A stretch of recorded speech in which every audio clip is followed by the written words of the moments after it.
Hi, welcome. In this video, we are going to discuss the Environmental Management System ISO 14001 2015. So, it is under the Nebosh certification in environmental management and is in the module Foundation in Environment Management. So, the reasons for implementing the environmental management system. So, in short, the environmental management system, we will say EMS. So, EMS are the tools that help many organizations to manage their environmental issues systematically. So, EMS models sets out in the ISO 14001 are most widely adopted. This is based on total quality management concepts that underpins other commonly implemented management systems where emphasis is on continual improvement. So the organization that follows the EMS approach can enjoy the number of benefits, like they can manage their environmental impact in the most resource efficient way to bring improvement, make cost savings through better control of such issues as energy consumption and waste management, achieve compliance with the environmental legislations, demonstrate their environmental commitment to their interested parties, such as regulatory authorities, insurance companies, shareholders, and local residents. So, demonstrating the management commitment. Implementing an EMS is a significant undertaking and cannot succeed without commitment from the senior management because it can be a time consuming task requiring potentially significant use of resources in terms of time, money, and facility. The team calling on implementing EMS will need to call on expertise from many organizations. If EMS is not seen as important issue, then these people may not be willing to give the time necessary to gather correct information. For example, the manager will be crucial for gathering information on the production process, the environmental impacts it may have, and potential for changes to reduce those impacts. There must be a clear message to the rest of organization that this is the organization priority. The benefit of an organization of implementing the EMS must be explained and understood by all to gain the support.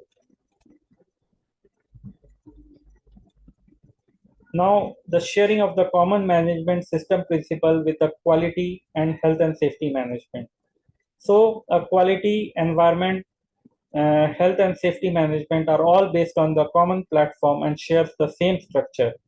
A way to effective manage then is followed by the PDCA cycle, that is plan, do, check, and act. So the stakeholders pressure, that is customer regulators influence. Some powerful customers can exercise huge influence over suppliers, making it difficult to become approved supplier unless the environmental management system is in place. You may be familiar with the approved supplier questionnaire where you can uh, painlessly tick the box in front confirming that you have formal. The pushing back onto the supplier can be of great benefits for the inputs of the organization.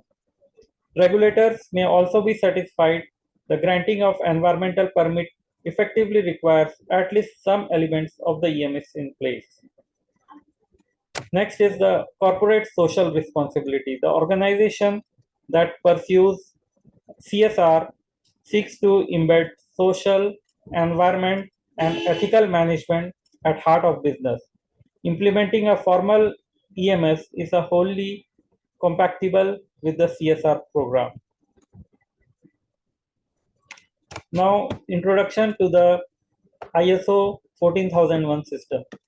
So ISO 14001 is the development of the earlier version from 1996 and aligned more closely to ISO 9001 quality management system. ISO 14001 2015 follows Deming cycle, that is plan, do, check, and act. The cyclic process ensures continual improvement towards the set objectives. So the scope of the environmental management follows The context of the organization. The context of the organization includes the need and expectations of the interested parties, the internal and external issues. So the core is the leadership. Around it revolves plan, do, check, and act. So the plan may include the planning part. Do is the support and operation. Check involves performance evaluation.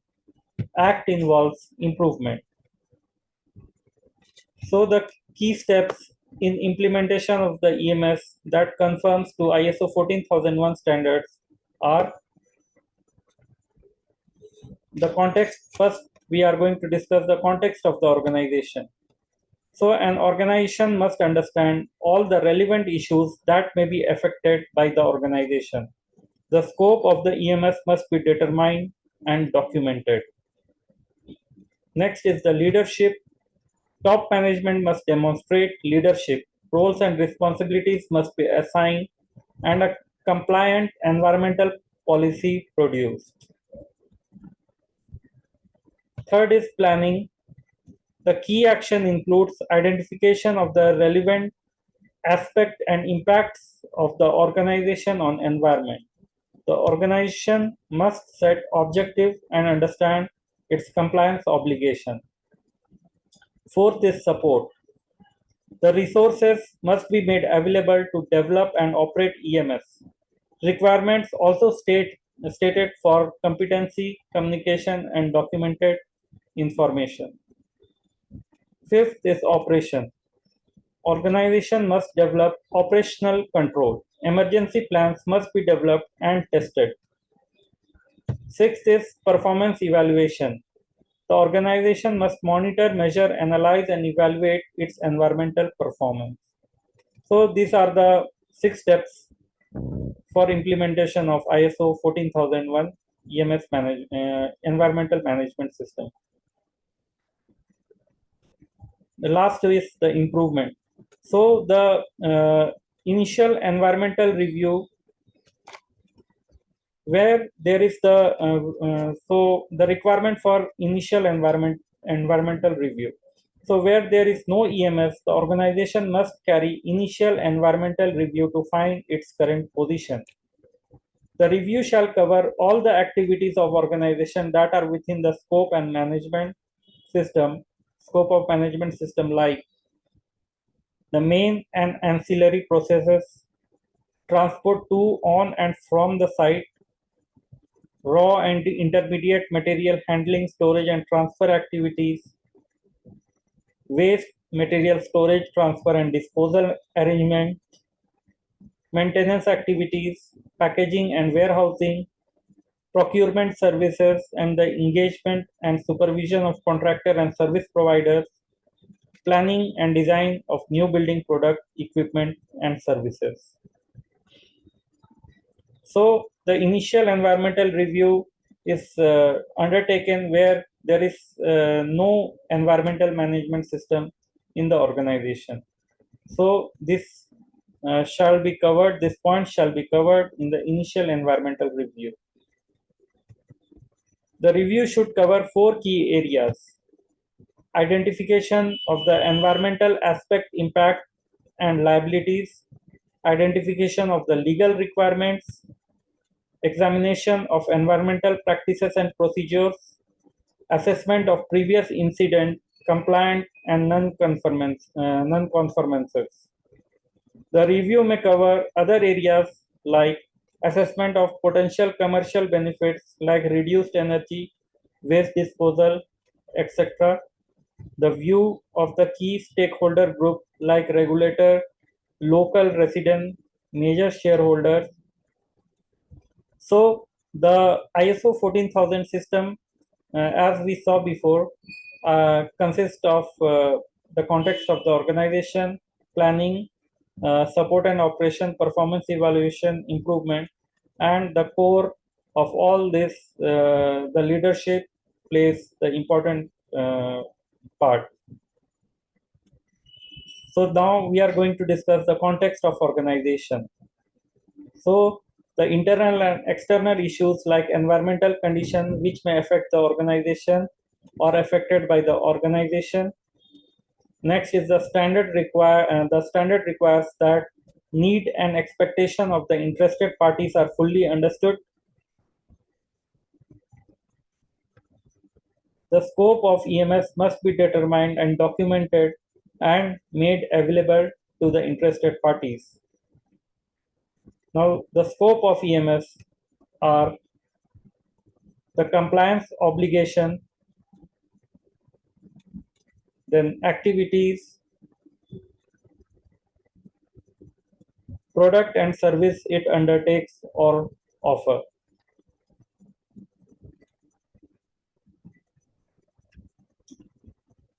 Now, the next is leadership. So the top management must be held accountable for the environmental management system that is fully integrated into organization and promoting the continual improvement. The environmental roles and responsibilities must be assigned and communicated by the top management in order to comply with ISO 14001. Every employee should be made aware of the roles and responsibilities in achieving compliance with the policy and specific requirements of the EMS that are relevant to them. Responsibilities can be integrated with the job role in the job description along with environmental manuals. By determining the key on-site issues, the roles and responsibilities can be identified. The important area where responsibility should be defined are the environmental management plan, also we can say the action plan. Then the legislative requirements, then the control of significant environmental impacts, and current responsibilities for the environmental management or other management system. So in all these areas, the leadership must be identified. Now, the environmental policy. After significant aspects have been identified, the environmental policy statements can be written.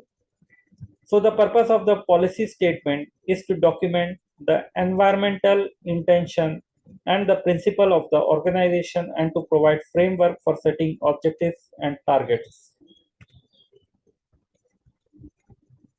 So the senior management commitment should be clearly identified by most senior management person by signing the policy. ISO 14001 states the following principle that a policy must comply with. First is to be appropriate to the purpose and context of an organization, such as nature, scale, and environmental impacts of its activity, product, and services. Second is to include the commitment to continual improvement and to protect the environment. Include commitment to legislation. Provide framework for setting objectives and targets. Be documented, communicated within organization and available to the interested parties. So the next part is the planning. So the process to establish, implement and maintain must be developed to meet the requirement of planning section of the ISO 14001. It requires that organization determine risk and opportunities related to the environmental aspects, compliance obligation and other issues. The scope must include potential emergency situations. Documented information must be maintained, stating organization risk and opportunities that are required to be addressed in addition to the process needed.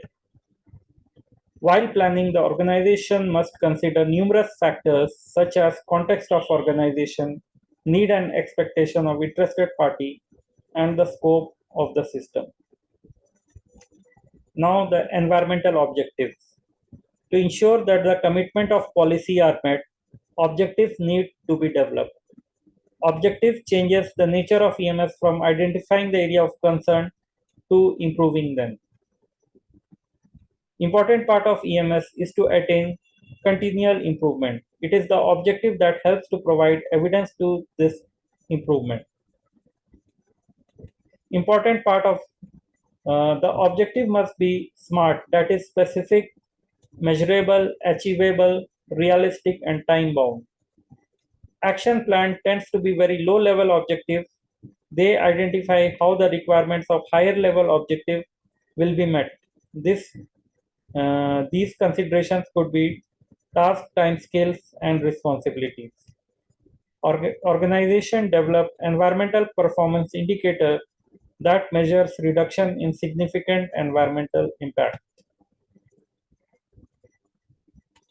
So the ISO 14001 states that environmental objectives must be documented and be inconsistent with the environmental policy.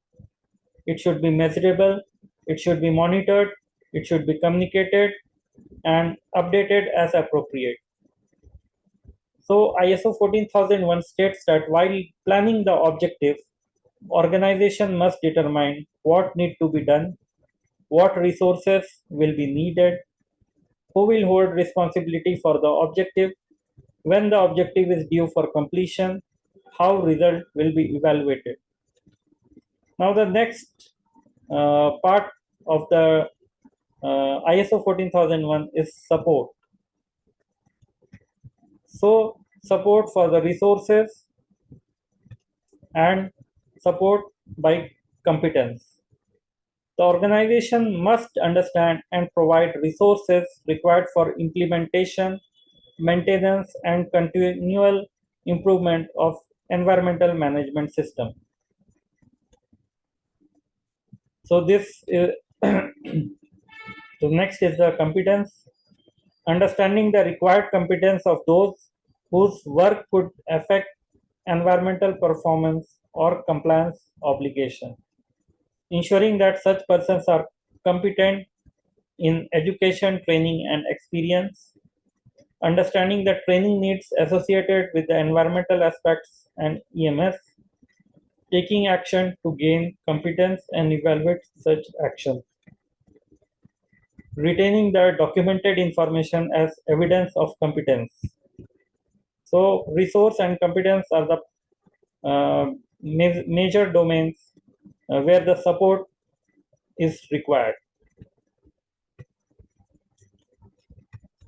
So now awareness. So those who carry out the work under organization control must be aware of environmental policy, aspect impacts, and their contribution of effectiveness of environmental management system and implication of the non-compliance.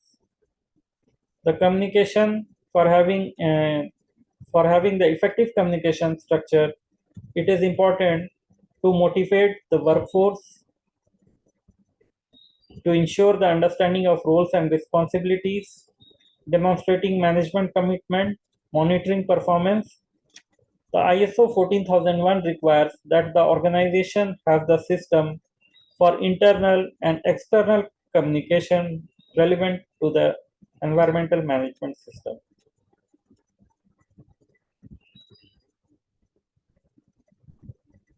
So a communication structure must be in place in the organization for all these points that has been discussed. Now the support comes with the operations. So the certain operation and activities must be controlled within the environmental management system. The standard states that control can be both procedural and engineering and may follow hierarchy of control such as elimination, substitution, engineering, and administrative controls. Consistent with the life cycle perspective of the organization, must develop and control to ensure environmental requirements are considered at each life cycle stage during development of product and service. So the control must be developed at each life cycle stage of the development of product and services. Then to communicate the relevant environmentally related information to external providers like contractors. Consider whether to provide information regarding significant impact associated with transport, delivery, end of life treatment, and end of life disposal of the product and services. Now, next is the emergency preparedness and response. So organization must develop documented processes to identify and respond to the accident and emergencies and to prevent or reduce environmental impacts associated with them. The common accidents that have environmental impacts are fire, flood, wastewater release, air release. The emergency preparedness and response may include the following elements like on-site emergency response team and equipment, duties and responsibilities of the key persons, internal and external communication plans, training arrangement and practice drill, inventory location, method of storage, and potential effects on the environment of the chemical held at site. Now, the next part of the Deming cycle is the checking part, which involves performance evaluation. So the organization must develop documented process to identify and respond to accident and emergencies and to prevent or reduce environmental impacts associated with them. This can be achieved by internal audits like ISO 14001 states that audit program should cover the activities and areas to be considered in the audit, the frequency of audit, the responsibilities associated with managing and conducting the audit, the communication of audit results, auditor competency, and how audit to be conducted. The scope of EMS is vast, but it basically seeks to determine whether the environmental management system conforms to the ISO 14001 legal issues and procedures. Internal audits of the EMS are performed by the person within the organization, although external auditors may be used. Now, about the environmental auditing. So, pre-audit preparation. It includes objective scope, criteria and duration of audit, competence of audit teams to meet the objective, legal, contractual and certification body requirement.